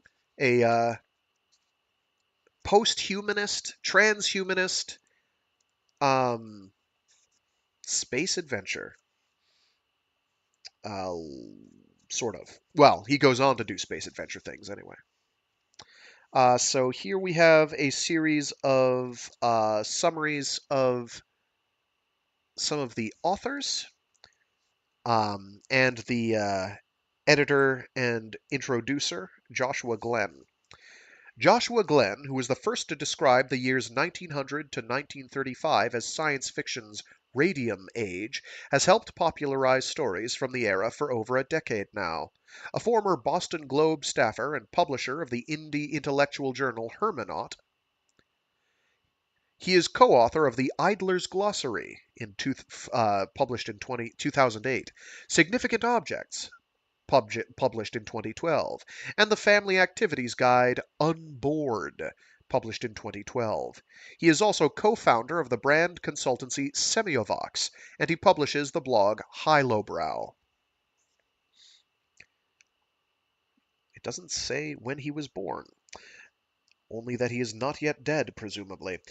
Arthur Conan Doyle, who lived from 1859 to 1930, was a Scottish physician and author best known today as creator of the detective Sherlock Holmes, about whom he would write four novels and dozens of short stories. He also penned historical novels, including The White Company in 1891, and short stories including a series about Brigadier Gerard. His Professor Challenger Proto-SF adventures include The Lost World in 1912, The Poison Belt, 1913, and The Land of Mist in 1926. W.E.B. Du Bois 1868 to 1963, was an American sociologist, historian, civil rights activist, and public intellectual. He co-founded the National Association for the Advancement of Colored People, or NAACP, in 1909 and edited The Crisis, its magazine, for 20 years. His 1903 collection of essays, The Souls of Black Folk, is a landmark of African American literature. He wrote several novels and literary works, including The Comet in 1920. E.M. Forster, from 1879 to 1970. Wow, he lived a whole long while. Well, so did W.E.B. Du Bois. Was an English author best known for A Room with a View in 1908, Howard's End in 1910, and A Passage to India in 1924, the latter two of which explore the irreconcilability of class differences. Although his 1911 collection, The Celestial Omnibus, contains several fantasy stories, Forster's importance to science fiction lies entirely in his 1909 novella The Machine Stops, which was a key influence on the 2008 Pixar movie Wall-E. William Hope Hodgson, who lived from 1877 to 1918, wow, died young, was an English poet, sailor, bodybuilder, and author of horror, fantastic, and proto-SF novels, including The Boats of the Glen Carrig in 1907, The House on the Borderland in 1908, The Ghost Pirates in 1909, and The Night Land in 1912. He also wrote many stories, including the Sargasso Sea series, the Captain Galt series, and a series about Carnacki the Ghost Finder, one of the very first true occult detectives in fiction. I know another listener, I forget who exactly, recommended I check out more of William Hope Hodgson, and I will. I will go forth and look into their greater body of work. Rokeya Sakawat Hossein, who lived from circa 1880 to 1932, commonly known as Begum Rokeya, was a Bengali feminist thinker, writer, educator, and political activist from what today is Bangladesh. A pioneer of women's liberation in South Asia, her major works include the two-volume essay collection Matichur, 1904 and 1922, Sultana's Dream in 1908, Padmarag in 1924, and oh boy, Abarod Basini. Abarod Basini, yes. Abarod Basini in 1931. To commemorate her legacy, Bangladesh observes Rokeya Day every December 9th. I did not know that. That's awesome. Neil R. Jones, who lived from 1909 to 1988, wrote over 30 Professor Jameson stories, beginning in 1931, for pulp SF magazines including Amazing Stories, Astonishing Stories, and Super Science Stories. He was inspired by H.G. Wells' Martian invaders, from The War of the Worlds, to invent the Zoromes, whose fragile brains are encased in fearsome machines. Jones's 1930 story, The Death's Head Meteor, is thought to be the first word to use the word astronaut in fiction. And Jack London, from 1876 to 1916, was an American author, journalist, and social activist passionate about unionization, workers' rights, socialism, and eugenics. You can't get them all right. Best 4 out of 5. Sorry, best 3 out of 4.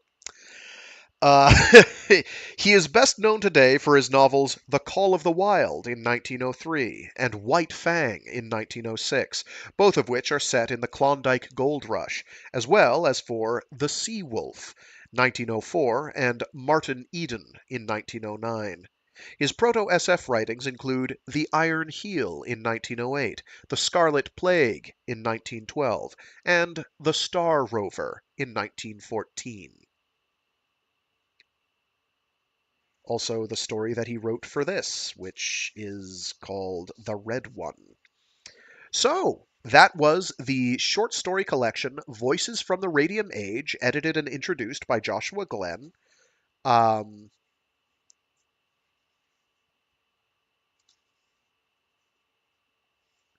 And published by the MIT Press. There is a second one of these, entitled More Voices from the Radium Age, which I have, but also have not read, that I'll get around to doing on stream eventually. I don't know when. Whenever the fancy takes me. So that'll about do it for today. I am not sure what I will be doing for next Wednesday. I may use Wednesdays to temporarily pick up the slack and help plow through the 3-body problem. I don't know. We'll see. Next Monday will be the final installment of Armor by John Stakely. The thrilling climactic conclusion there. After that, on Mondays, we'll be reading through